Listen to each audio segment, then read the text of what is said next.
It's like flying, it's like being a little bird and just being able to go anywhere. If I could be Superman, this would be it right here. This is first-person view drone racing.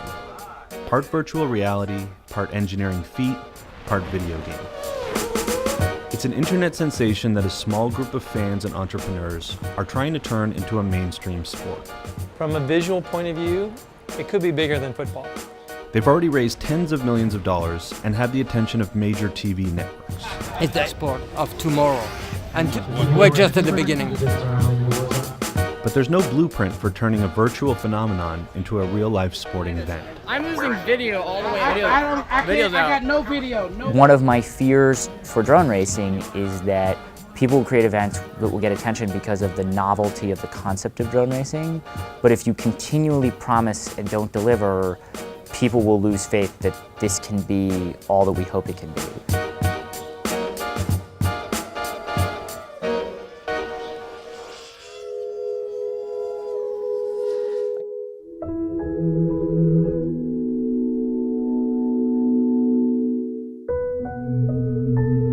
It's weird. It's like a group of people get together to do silent meditation.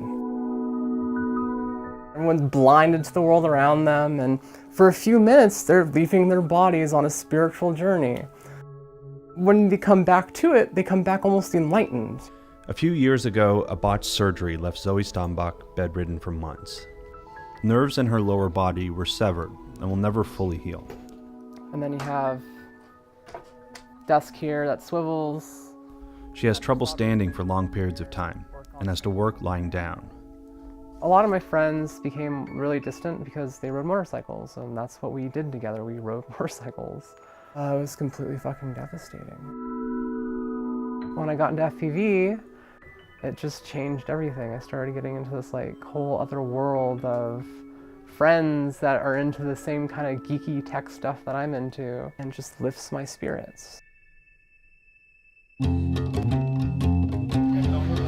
Last summer, Zoe was invited to participate in the first major American drone racing competition in Sacramento, California, offering $25,000 in prize money.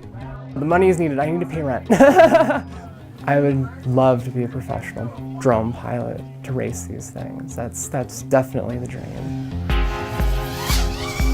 This was basically the Super Bowl of drone racing, the first big test of its potential offline appeal.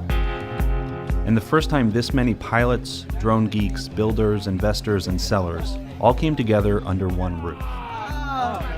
Well, the name of the game is to do what you love, right? So if I can figure out how to make this, something that I'm doing every day, I'll take the biggest pay cut. Probably the most well-known racer here is Carlos Portoles, known as Sharpoo online. When I try some new tricks or something new that I never tried before, you definitely have that adrenaline rush. This is, in a way, a really nerdy extreme sport. If drone racing has a poster boy, it's Sharpoo.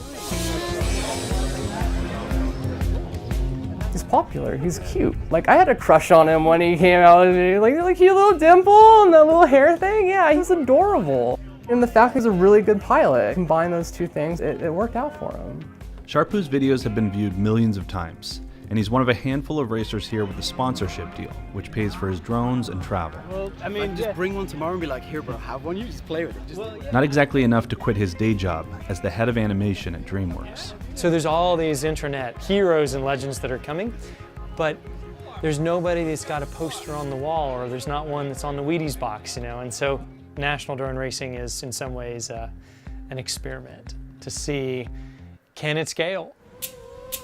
While every sport now generates viral video clips, drone racing is arguably the only sport to begin with one, just a year and a half ago. I think, oh yeah, let's do a drone race. Okay, but where? I said, well, in the forest, of course. Hat down. A group of friends in a small town in France shot this on their lunch break and posted it to YouTube. 2 days after, Japanese TV were calling me, Star Wars, video, Star Wars. At 7 a.m. in the morning, like, oh, what the fuck? Dozens of viral videos have followed, raking in tens of millions of views. And now, Hervé is helping organize the Drone Nationals in an attempt to translate the virtual excitement into a live event. But there are still a lot of technical challenges that need to be overcome. Jesus, dude, the video is out. Racers were having a hard time connecting to their drones, The live video being played was hard to follow, and the 100-degree weather just added to the frustrations. We have to get this quicker, you guys. Come on. It's a kind of a clusterfuck. It's a beautiful clusterfuck, but it's a complete clusterfuck. And there was a bigger issue. No one came to watch it.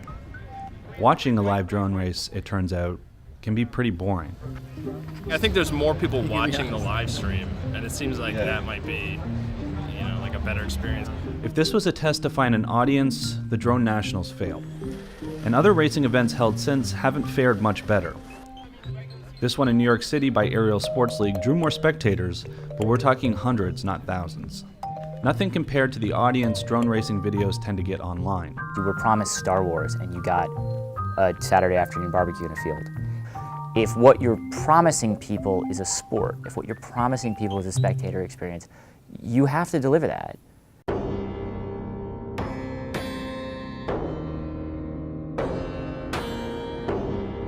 Nick Horbachowski thinks drone racing needs a different strategy. He says you have to start with videos if you want to build an audience. Nick spent the first part of his career transforming Tough Mudder from an unknown mud race into a national phenomenon. He thinks he can do the same thing with drone racing.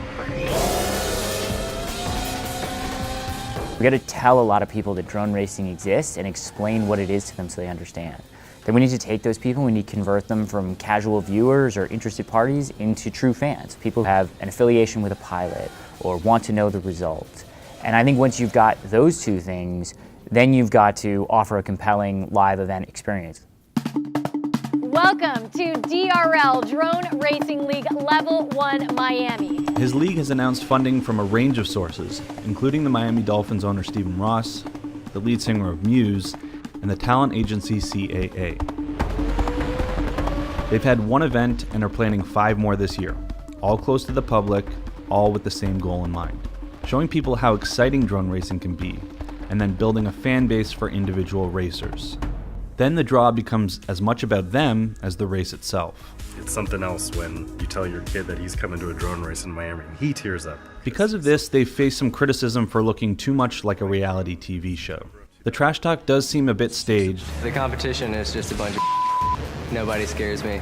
And some of the spectacular crash sequences, we were told, were made more spectacular by loosening the drone screws. But fans say this criticism, as well as the challenges for live events, are all just growing pains of building, say, the next Formula One. And things do seem to be moving in that direction. Yeah, dude, that was awesome. The organizers behind the Drone Nationals just announced a partnership with ESPN, which will live broadcast their next 2 events, the 2016 Drone Nationals and the Drone Worlds. With more than $10 million in funding since last summer, Scott assured us these races will look and operate a lot smoother this time around. Nick can have the reality show stuff. We put our money into live sports, and we're perfecting that. So that when you see it on ESPN for the first time, you're going to think you're watching something that's been around for a while. And there's no shortage of talent. Sharpoo, the favorite to win the first Drone Nationals, didn't even place in the top 10. The competition was won by an Australian, Chad Novak. It's not going. I broke the prop. Zoe didn't place either, but she's still keeping that dream alive.